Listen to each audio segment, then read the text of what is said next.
Joining us now to talk about this is Barney Keller, Club for Growth Communications Director. Club for Growth, the Club for Growth was one of the groups that fought the extension of the funding for the Highway Trust Fund. Barney, welcome. John, thanks so much for having me. All right, so explain why you are opposed to the Highway Trust Fund. Well, we're not opposed to in general, we're opposed to the principle of taking money from the states, sending it up to Washington, and then redistributing it back to the states. What we saw the other day was a bailout of the Highway Trust Fund. The revenue that comes in from the gas tax, as Schuster said, doesn't cover the spending that Washington politicians want to use it for. They want to use it for things like roads, like bike paths, highway beautification, mass transit. These are not roads and bridges. These are things that Washington politicians like to hold on to for political reasons, and they're going to fight like hell to keep it that way. Okay. And the Highway Trust Fund has already been bailed out half a dozen times to the tune of $50 billion since the last 2008 reauthorization.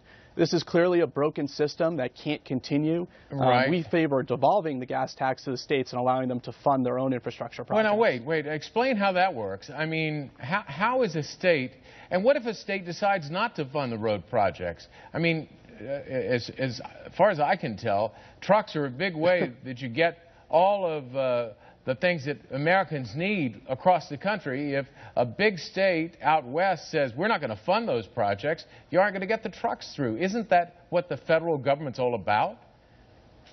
That should be up to the states. It would hurt the state's economic interest. It would hurt the country. And not have a highway go through, just like you don't see states rejecting the Keystone pipeline. All those states want to build the pipeline because of all the jobs it would create.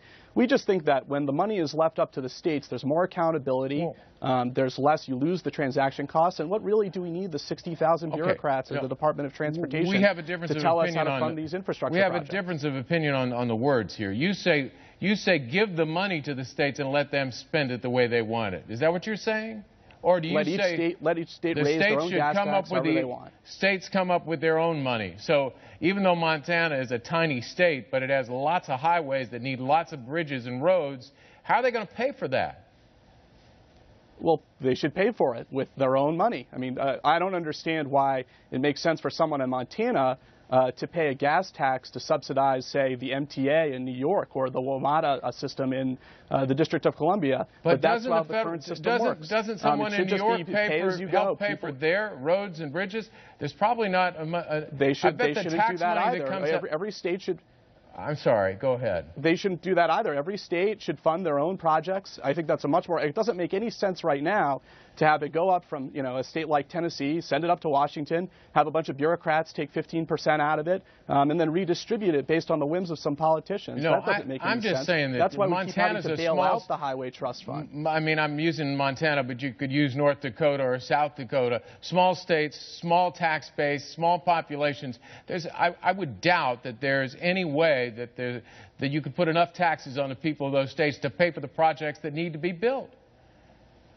Well, I think, first of all, every state finances their projects a different way. And I think that other states small states like South Dakota don't have to just raise the gas tax. They can raise property taxes. They can do whatever they want. I bet that's going to go over well in South Dakota. Right now, state and local governments are already shouldering about 3/4 of the burden of their transportation infrastructure. Keeping the other 25% in Washington. That doesn't make sense. Well, why wouldn't you want local control? I'm not disagreeing with that. I'm not arguing against local control. I'm just saying, how do they pay for it? And I got a feeling that the people of that state are going to say the federal government might help because the federal government's got an interest in whether or not the roads are good enough so that the rest of the country can get the goods and services they need from big trucks. I think that every state has their own interest, and when you have 50 states come together to create a federal highway bill followed by a federal highway gas tax, pretty soon you get spending that's out of control because everybody's saying, well, I've got this road in Montana or a mass transit system in New York, and that's really important to the infrastructure or economy of my state. And pretty soon, just like you see in a lot of bills, you wind up with $17 trillion in debt and bailouts that are funded by gimmicks. So the system is broken. The current system can't go on forever. If we continue down this path, we'll just continue to bail out the Highway Trust Fund, and that's not what anybody wants. I think we support spending money on roads and bridges, but we don't think what they should do do is just continue to send the money through Washington through this broken system. This is clearly really an important issue, and I think we need to get you back on and kind of expand our coverage on it, because you know when you get down into the details, it's a little difficult. But we are talking about some basic, important issues that could affect Americans all over this country. So I'm going to stop you here. Let's get back to this, and we'll have you on again, and we'll do it a little more in depth, Barney. It's great to have you on the program. Thank you. John, thanks for having me. Have me on anytime. There are